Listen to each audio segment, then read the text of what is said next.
जी नमस्कार, स्वागत है आपका इस चैनल पर गाइस। आज हम एक इम्पोर्टेंट टॉपिक की बात करेंगे। ऑल यंगस्टर्स जितने भी हमारे पढ़ने वाले हैं, चाहे हमारे बच्चे नर्सरी पढ़ते हों, चाहे मिडिल क्लास में, हायर एजुकेशन, चाहे और हायर एजुकेशन में, उससे रिलेटेड एक हम पॉइंट लेके आए हैं क्योंकि मुद्दा सुप्रीम कोर्ट में चल रहा है। और ये मुद्दा है one education, one curriculum, one education, one syllabus and one education and one nation. मतलब ये सारे इंक्लूडेड हो रहे हैं वन नेशन में। कि वैसा वन नेशन हो रहा है तो वन इलेक्शन हो रहा है, और वन नेशन और वन इलेक्शन के आधार पर ही वन एजुकेशन के साथ वन नेशन के साथ one education, one curriculum and one syllabus add कर दिया है। ये सुप्रीम कोर्ट में आर्गूमेंट चल रहा है, 2 से 4 दिन हो गए लगातार। तो इस पर बहस चल रही है, यहाँ पर चलनी चाहिए क्योंकि जो दलीलें हैं वहाँ पर, जो वकील हैं उन्होंने अपने अपनी दलीलें दी हैं। और उसमें बात की गई है कि जब इंडिया में आईआईटी का पेपर होता है, नीट का पेपर होता है, यूपीएससी का होता है, एसएससी का होता है, एनी अदर जो भी पेपर होता है, कॉमन पेपर होता है। चाहे आप एंट्रेंस का पेपर ले लो, सीयूईटी का ले लो, नेट का पेपर ले लीजिए, आप सीटेट का पेपर ले लीजिए, टीचिंग से रिलेटेड, मतलब छोटे से एग्जाम से लेकर बड़े एग्जाम तक सारा सिलेबस कॉमन आता है, कॉमन पेपर आता है, सबके लिए कॉमन है। तो ये सिलेबस अलग अलग डिस्ट्रिक्ट में, अलग अलग स्टेट में क्यों अलग अलग दे रखा है?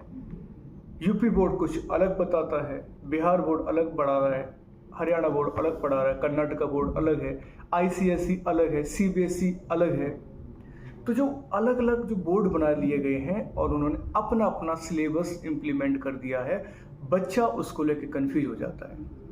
पास आउट तो हो जाएगा, 12th कर लिया, सीयूटी देगा तो सबके साथ देगा ना, इंडिया के बच्चों के साथ बैठकर ग्रेजुएशन कर लेगा। देन फिर और बीएड के एग्जाम्स एंट्रेंस होते हैं, अलग और एंट्रेंस होते हैं, पोस्ट ग्रेजुएशन के एंट्रेंस होते हैं, और पोस्ट ग्रेजुएशन के बाद फिर पीएचडी के एंट्रेंस होते हैं, फिर नेट का एंट्रेंस होता है, फिर अदर कैटेगरीज में बच्चे जाते हैं, अदर फील्ड में जाते हैं, यूपीएससी, नीट, आईआईटी, क्या। तो ये आपको कॉमन, जब आपको पेपर कॉमन लेना है तो कॉमन सिलेबस करना चाहिए। ये सुप्रीम कोर्ट के वकील, हाई कोर्ट के वकील जो है वहाँ पर बात कर रहे हैं, डिस्कस किया जा रहा है कि भाई वन नेशन है तो वन एजुकेशन होनी चाहिए। एक ही तो राष्ट्र है, तो एक राष्ट्र में एक ही शिक्षा होनी चाहिए, कुरिकुलम होना चाहिए, सिलेबस होना चाहिए।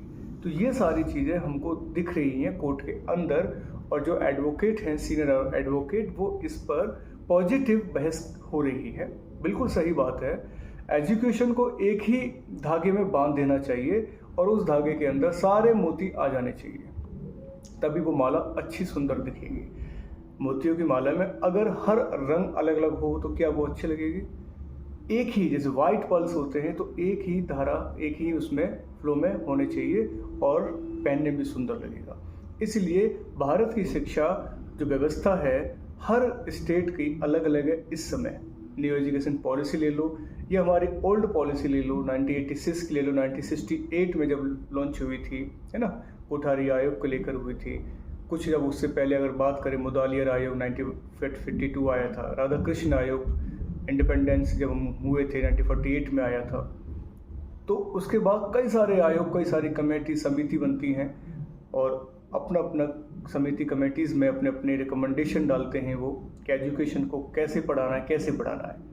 तो ये सारे मुद्दे, इश्यूज़ जो है कोर्ट में रखे गए हैं, और सब कोर्ट जितने भी वहाँ पर बैठे हैं, कोर्ट के अंदर भी जो केस से रिलेटेड जो लोग आए हुए हैं वहाँ पर, और जो अगेंस्ट में जो हो रहे हैं, अगेंस्ट में कौन कौन है इसमें? वन जो नेशनल एजुकेशन पॉलिसी है, इसमें अगेंस्ट में वो लोग हैं जिनके धड़ल्ले से बिजनेस चल रहा है। कोई बोर्ड का तैयारी करा रहा है तो उसका अच्छी तरह से उसमें काम चल रहा है, पैसा आ रहे हैं, प्रिंटिंग बुक्स हैं, है ना, पब्लिशर्स हैं, कई सारे पब्लिशर्स का क्या हो रहा है, खूब सारा पैसा अर्न हो रहा है, वहाँ से कमा रहे हैं। अलग अलग तरह की किताबें वो पब्लिश करते हैं, अलग अलग तरह के नोट्स पब्लिश करते हैं। अगर एक सिलेबस हो जाएगा तो जो बीच में ब्रोकर्स हैं मैक्सिमम, और जो बीच में स्कूल्स, जो कॉलेजेस हैं, जो अपना अपना खुद का सिलेबस बच्चों के ऊपर थोप दिया जाता है, वो सब खत्म हो जाएगा। तो ये एजुकेशन मिनिस्ट्री के हाथ में है। सुप्रीम कोर्ट अच्छा काम कर रहा है, लेकिन ये दलीलें सुप्रीम कोर्ट में कामयाब हो जाएं तो बेहतर है। एक मैं आपको अभी वीडियो सुनाऊंगा, तो आप उस वीडियो में क्लियर आपको स्पष्ट होगा ये मैं वीडियो के माध्यम से ही अभी जो मैं अपना स्पीच दे रहा हूँ उसके बाद जो स्पीच मेरी एंड होगी तो वो फिर एक वकील साहब आपको बताएंगे। सुप्रीम कोर्ट के वकील साहब हैं, तो वहाँ उन्होंने क्या क्या प्रावधान रखे हैं, क्या एजुकेशन को वन नेशन वन एजुकेशन देना चाहिए, one nation one curriculum, one nation one syllabus. बिल्कुल, क्योंकि इस पर सभी जो हमारे यंगस्टर्स हैं, इंडियंस हैं, 80 से 90% ने यस बोला है, लेकिन 10% ऐसे लोग हैं जिनका बहुत ज़्यादा हाई लेवल पर बिजनेस चल रहा है इस इंडिविजुअल पार्ट को लेकर। हर सिलेबस अलग अलग है हर स्टेट में। NIS का अलग पढ़ाया जाता है, तमिलनाडु का बोर्ड का अलग पढ़ाया जाता है, इग्नू का अलग पढ़ाया जा रहा है। डिस्टेंस मोड में भी अलग अलग सिलेबस है, ICSE में अलग है, CBSE में अलग है। कई स्टेट के बोर्ड्स हैं अपने अपने हिसाब से कराते हैं। CUT का पेपर कॉमन आ रहा है। तो हम तो बस ये बात कहना चाहते हैं कि जब सब कुछ एक ही हो रहा है, एक ही एग्ज़ाम हो रहा है, ऑल इंडिया के स्टूडेंट्स एक ही एग्ज़ाम में बैठते हैं, उनकी पढ़ाई का जो लेवल है वो अलग अलग क्यों कर रखा है?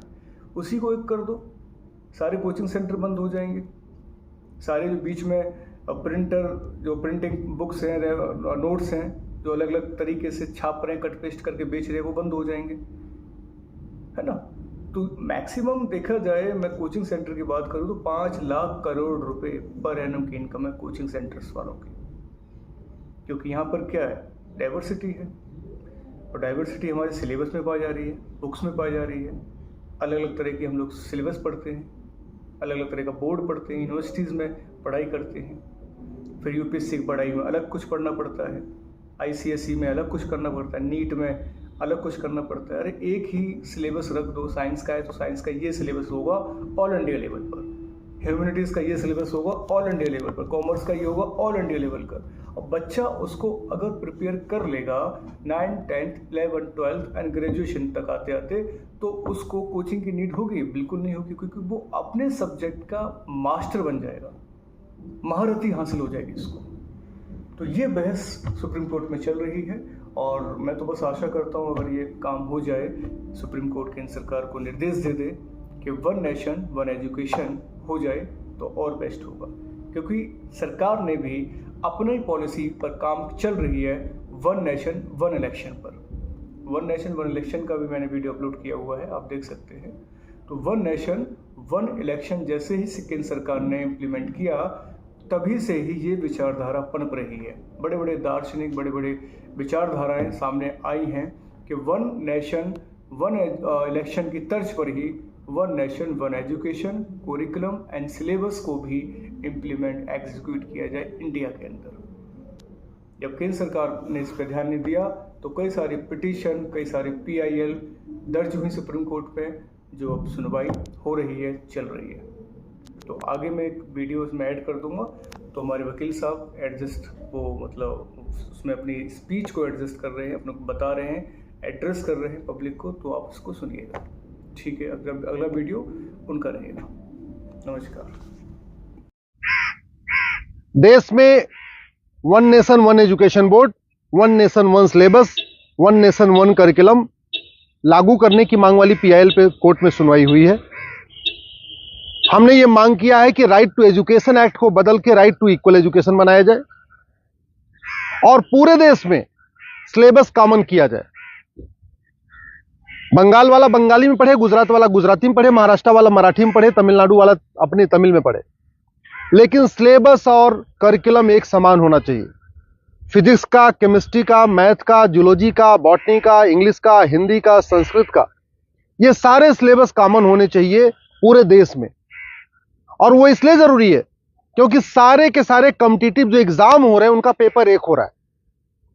इंजीनियरिंग का एक ही एग्जाम होता है पूरे देश के लिए, मेडिकल का एक ही एंट्रेंस एग्जामिनेशन होता है पूरे देश के लिए, NDA का एक ही एग्जाम होता है पूरे देश के लिए।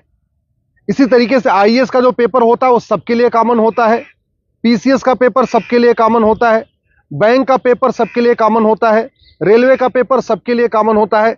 और अब तो यूनिवर्सिटी में एडमिशन के लिए कॉमन जो CUET हो रहा है वो भी सबके लिए एक पेपर कॉमन है।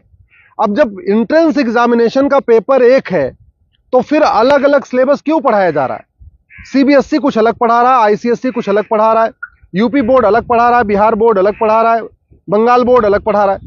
और सारी पढ़ाई करने के बाद जब बच्चा जाएगा एग्जाम देने, उसके लिए सबके लिए एक पेपर होगा। अगर पेपर सीबीएसई के पैटर्न पे सेट होता है तो बाकी स्टेट बोर्ड वालों को इक्वल अपॉर्चुनिटी नहीं मिलती। अगर जो एंट्रेंस एग्जामिनेशन का पेपर है इंजीनियरिंग का, मेडिकल का, एनडीए का, बैंक का, रेलवे का, अगर वो आईसीएसई बोर्ड के पैटर्न पे होता है तो सीबीएसई बोर्ड वालों को और बाकी स्टेट बोर्ड वालों को फिर इक्वल अपॉर्चुनिटी नहीं मिलती। राइट टू एजुकेशन हमारा फंडामेंटल राइट है, इसलिए हमने कोर्ट से ये कहा है कि आप केंद्र सरकार को निर्देश दीजिए, एनसीईआरटी को कहिए एक कॉमन सिलेबस, कॉमन करिकुलम तैयार करे। आज की डेट में जो नवोदय स्कूल है वो पूरे देश में उसका सिलेबस कॉमन है, जो आपका केंद्रीय विद्यालय है उसका सिलेबस भी कॉमन है।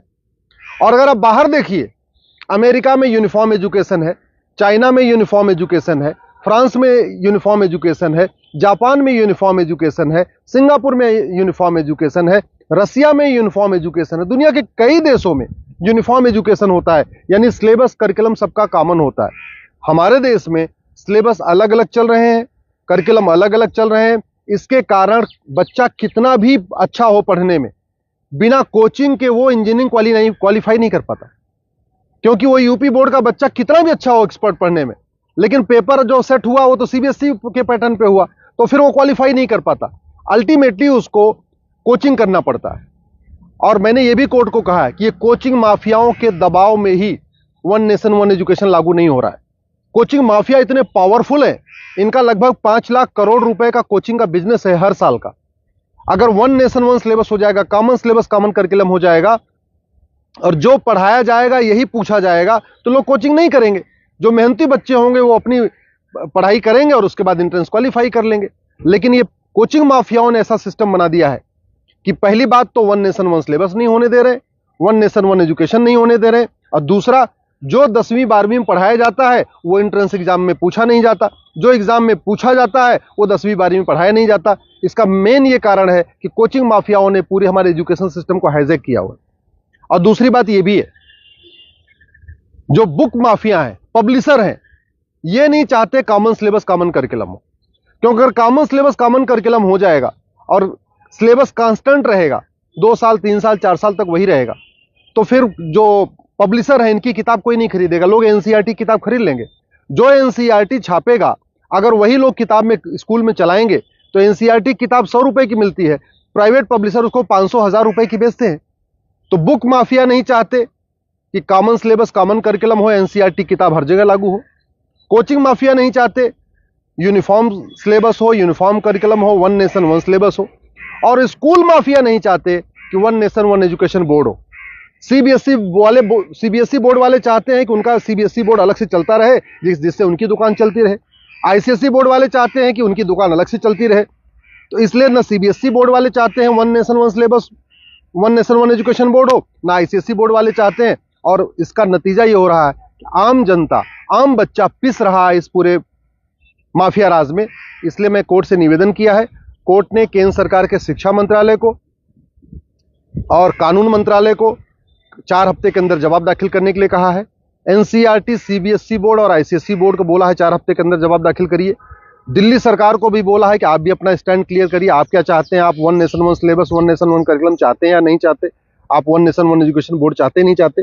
और 4 हफ्ते के बाद जवाब आ जाएगा, फिर 11 दिसंबर को इसकी अगली सुनवाई होगी। मैं आप लोगों से निवेदन करता हूं, इस वीडियो को जन जन पहुंचाइए, इस वीडियो को घर घर पहुंचाइए। कॉमन सिलेबस होगा, कॉमन करिकुलम होगा तो सबको इक्वल अपॉर्चुनिटी मिलेगी।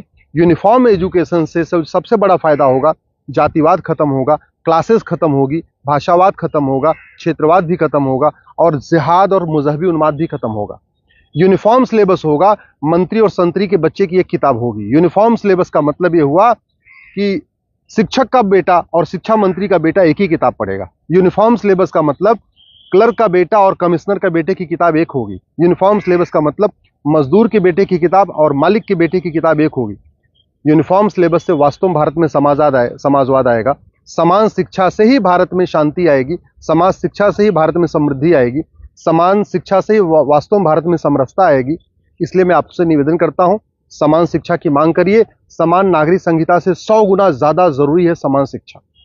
ये जो देश में आप देख रहे हैं ना, आतंकवादियों के समर्थन में रैली निकलती है, जिहादियों के पक्ष में लोग खड़े हो जाते हैं, युद्ध हो रहा है इजराइल में और रैली निकल रही है आतंकवादियों के समर्थन में भारत में। ये क्यों? क्योंकि यहां मैकाले शिक्षा चल रहा है, मदरसा शिक्षा चल रहा है और मिशनरी शिक्षा चल रहा है। ये मैकाले शिक्षा खत्म होनी चाहिए, मिशनरी शिक्षा खत्म होनी चाहिए, मदरसा शिक्षा खत्म होनी चाहिए, सीबीएसई आईसीएसई बोर्ड खत्म होना चाहिए। केवल एक देश एक शिक्षा बोर्ड यानी भारतीय शिक्षा बोर्ड होना चाहिए और वन नेशन वन सिलेबस यानी पूरे देश का सिलेबस एक समान होना चाहिए। उसी से भारत में शांति होगी और समृद्धि होगी।